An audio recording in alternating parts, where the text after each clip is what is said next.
Hey Josh, this is Jason from Irata. How you doing? I'm doing great. How are you doing? Man, busy, but good, doing good.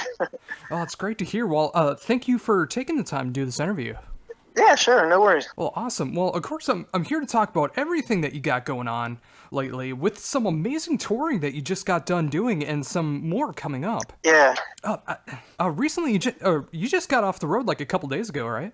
that's correct. Yeah, we got back Monday actually. So what's today? Wednesday. So yeah, we just got back. Yeah, and that looked like a really cool run. How did that go? It was actually it was pretty good, man. We had some really good shows, a couple stinkers, but that's about normal. But I thought it went very well. Touring with Freedom Hawks pretty fun, man. They're a damn good band, so it makes it a lot easier. Yeah. Oh, very much so. I mean, and being able to go from like Freedom Hawk to All Them Witches coming up, I mean, it's great to see that versatility going on. Yeah, I agree. Freedom Hawk totally, stoner fuzz rock, just riffs out the yin yang, and then All Them Witches is a completely different rock blues, kind of dark, kind of heavy at times. So we're trying to find our place as well. So we get lumped into doom a lot, and I'm just glad we're not going out with doom bands. It's just between you and me. Well, it's good to have that kind of versatility going on. I mean, if you hear too much of one style in one night, you're going to be bored by the end of the night, and it's nice to shake things up a bit. Yeah, I totally agree, and I think that's where we're finding. Yeah, that's what we're finding. Especially this last run, we're not unlike Freedom Hawk, but we're different, and I think talking to the fans and stuff, they appreciate the versatility as well, or the difference. Because like you said, no, you don't want to go hear the same band 3 times over, or 4 times, however many bands are playing that night. So I think it speaks well for us too. Our music can go with a fuzz rock, stoner rock. It can go with a doom. It can go with heavy rock blues. It's so I think we can pair up with different bands fairly nicely. I'm glad to hear that too. I mean, I would imagine that you'd be winning over a lot of people, like with Freedom Hawk and coming up with All Them Witches. I mean, just having that contrasting style. Yeah, I hope so. We're hearing that too. I hope we win them over. That's kind of our goal. Oh, definitely. And of course, being able to tour behind Loris. I mean, now that it's a couple years out, how are you feeling about the album? I like the album. I think there's some really, really good parts in it. This was the first album that Cheryl, our guitar player, really participated in writing, not only in guitar parts, but lyrically. And I think that shows in this album. But I think John and I, the bass player John and I think we also brought back some of our instrumental roots, which our first album was instrumental, and we had a different saxophone guitar player. I don't know if you're familiar with that album at all, but we brought some of that instrumental root and some of that groove, I think, back on this album, the Loris album. So I like the album. I think it's pretty well done. There are some things I would redo in hindsight, but I find that with everything we record. Yeah, I think that's kind of true of every musician a few years back on an album. I mean, that's why you see so many remasters or remixes, or sometimes you see re-recordings of an album. But it's always nice to have that memory in time of where you were as a band. Yeah, that's right. It's a snapshot. So what we do is, as we continue to play songs live and work them, we still have ideas to make songs different or better, and so we just play them live. We play those ideas live, we integrate it in. So the album is a little snapshot in history. The live is what you have now. And if you hear the live show verse, like our Vultures EP, there's several songs that we've added parts to and a little bit different. I think that improves the live experience too, because I think the songs get better over time. Hell, we play them a lot better as we, several years later. So, I think it's a neat way to do that. I think it keeps the audience interested and also us interested as well. And is that a simple thing to be able to do that live, be able to incorporate those new parts? I mean, is it like improv how you do that, or is it like thought out ideas? How does that work? It's pretty much thought out. So if we have an idea for a part, so for instance, John and I were talking as we were driving back from Austin, Texas, back home. We had a couple days to just to talk things out as we drove. But he was saying for this All Them Witches tour coming up, he'd like to throw an intro out to open the setup and incorporate it into a song called Skin, which is on our Loris album, and open up with that song. So we'll go back in the studio. We have rehearsal in 4 more days now. So when Cheryl flies back in from Houston, so John and I will have that intro kind of worked out. We'll bring Cheryl in, and over the next few days, we'll work it out and hopefully be able to open the show with that for the All Them Witches tour. But that's how, everything's planned out, to answer your question. Oh, yeah. I'm always curious about that because it's always fun to interpret songs in a new way, especially if it calls for it. And I imagine with this music, there's a lot that could be added to it with the right ideas. I haven't had the chance to experience these live yet, but I'm imagining it in my head, and it seems pretty cool. Yep. So with that, how do you, with drumming and, doing vocals, how are you able to pull that off live? Well, I'm not sure if I do pull it off live. But, one or the other seems to suffer slightly.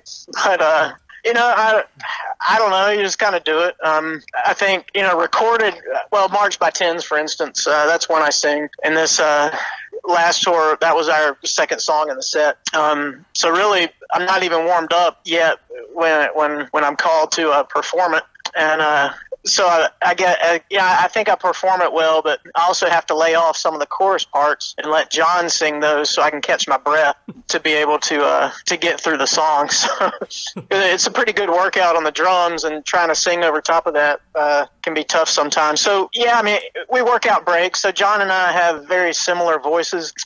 So we've worked it out where in songs that I sing, he might sing a few parts, let me catch my breath. And vice versa. If he needs a break during a song, we'll work it out.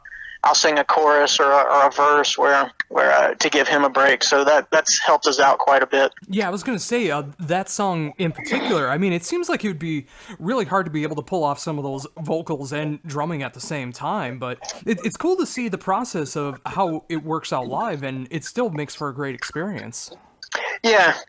In fact, when we wrote that song, of course, I sang it when I was not playing the drums, so I phrased it a little bit differently on the recording. When I play it live, it's tough to hit that same phrasing where the snare beats fall according to the vocals, and so I have to change it up slightly so I can, and that's the verse part. I have to change that verse part up slightly vocally so it makes sense to me playing it live. But so that's one little change you'll hear. Without having the chance to experience you guys live yet, where do you put your vocal mic a part of your setup? I wear a headset mic. Oh, okay, cool. Yeah, I would imagine that because, it's like sometimes I have to see like drummers like swing the microphone out of the way when they're not singing, or else they're not going to be able to play their parts. But going the headset route is a great way to do it. Yeah, it is. It keeps all the stands and stuff out of your way. Cables aren't in your way. I move a lot when I play, so as long as it stays attached to my head, which the mic I use seems to do. I use a Shure WH-20. Dynamic headset mic, so that seems to stay on my head pretty well. I've tried some other mics, and they just they fall off, or they're too big, or they're too sensitive. And then we're in a different venue every night, different sound systems, different feedback. So the dynamic mic is a little more stable in different situations, so that's why I use that. Oh, very much so. And with that, have you had to change your drum setup at all once you started incorporating vocals, or are you able to still keep the same setup? I'm sorry, I missed the first part of that question. Oh, once you started incorporating vocals, did you have to change your drum setup at all, or are you able to keep that same setup? Yeah, I was able to keep the same. Yeah, I haven't changed much at all in that respect. Yeah, and it's an awesome kit. In the production-wise, the sound is just great, and I imagine live that it sounds just as great. Yeah, it does. In fact, I think it sounds better live. But I'm playing an MVS custom kit, and it's a pretty good kit.